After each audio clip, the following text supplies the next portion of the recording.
Assalamualaikum warahmatullahi wabarakatuh. Alhamdulillahilladzi arsala rasulahu bil huda wad dinil haq liyudhhirahu 'ala ad-dini kullih wa kafa billahi shahida. Asyhadu an la ilaha illallah wa asyhadu anna Muhammadar Rasulullah. Allahumma shalli ala sayyidina Muhammad wa ala alihi wa sahbihi ajma'in. Amma ba'd. Segala puji milik Allah yang telah mengutus Rasulnya dengan hidayah dan agama yang benar untuk menenangkannya atas semua agama lainnya. Dan cukuplah Allah sebagai saksi. Aku bersaksi bahwa tiada Tuhan selain Allah, dan aku bersaksi bahwa Nabi Muhammad adalah utusan Allah. Ya Allah, berikan rahmat kepada junjungan kita Nabi Muhammad serta kepada keluarga dan sahabat-sahabatnya semua. Sebelumnya, izin memperkenalkan diri. Saya Muhammad Nurul Arham. Di sini saya ingin menjelaskan hukum khamar dan judi. Khamar adalah minuman yang memabukkan kita, dan judi adalah permainan yang mengundi nasib.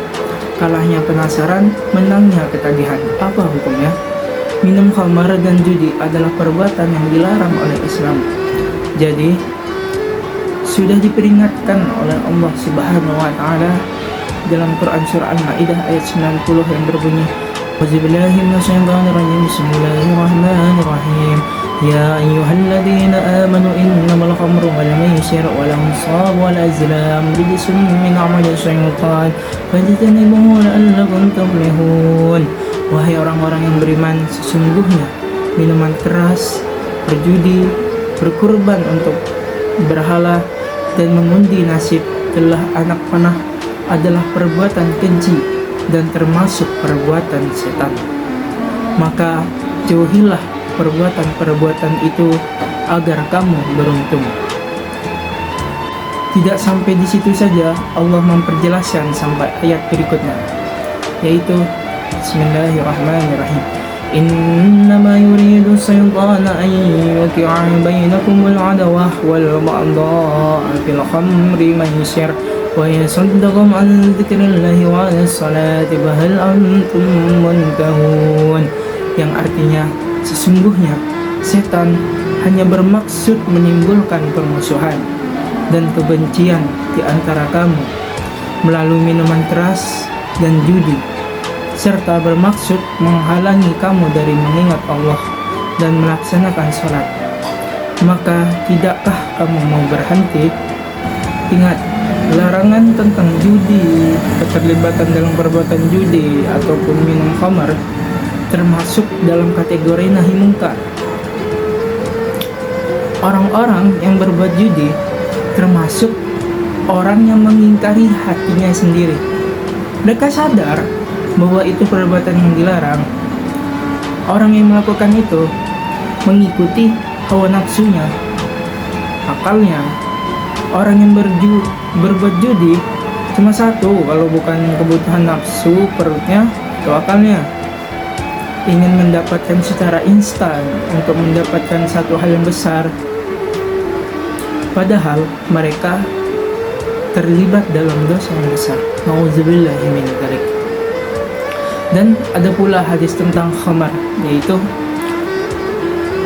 kullu muskiril khamr wa kullul khamri haramun wa man syaribal khamru fid dunya wa mata wa lam yatub minha wa huwa mudhinuha lam yashrabuha fil akhirah. Artinya, semua yang memabukkan itu disebut khamar, dan semua khamar itu haram. Barang siapa meminum khamar di dunia lalu mati atau meninggal dan belum bertaubat darinya, juga dia masih terus meminumnya, niscaya ia tidak akan meminumnya di akhirat. Hadis riwayat Muslim.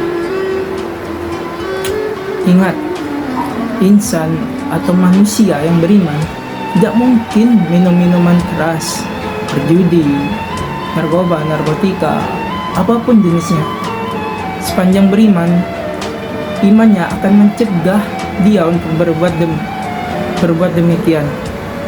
Hati-hati kalau sudah berbicara tentang iman. Artinya kita diingatkan suatu saat engkau akan pulang, suatu saat dipertanggungjawabkan di hadapan Allah Subhanahu wa taala. Jaga kehormatan imanmu di hadapan Allah Subhanahu wa taala. Lalu bagaimana jika kita telah melakukan dosa tersebut? Ingat, seburuk apapun yang pernah dilakukan di masa lalu, jangan pernah menyimpulkan tidak ada pintu untuk bertaubat. Selalu terbuka, janganlah putus asa dengan rahmat Allah SWT. Begitu kemudian kita kejar, kita dapat rahmat Allah, dosa akan diampuni, hidupnya akan berubah, dan tidak ada orang yang tidak pernah salah di dunia ini sepanjang bukan Nabi dan Rasul. Pasti punya latar belakang yang kelam. Pernah semua orang salah. Bahkan Allah sangat mencintai orang yang salah mau bertaubat dibandingkan orang yang soleh tidak pernah merasa bersalah. Demikian beberapa hal yang dapat saya sampaikan. Semoga apa yang disampaikan tadi dapat memberi manfaat, kebaikan bagi kita semua. Tentunya kesempurnaan hanya milik Allah semata. Karena itu saya memohon maaf atas ucapan tindakan yang tidak mengenakan bagi para pendengar. Mungkin hada minni. Assalamualaikum warahmatullahi wabarakatuh.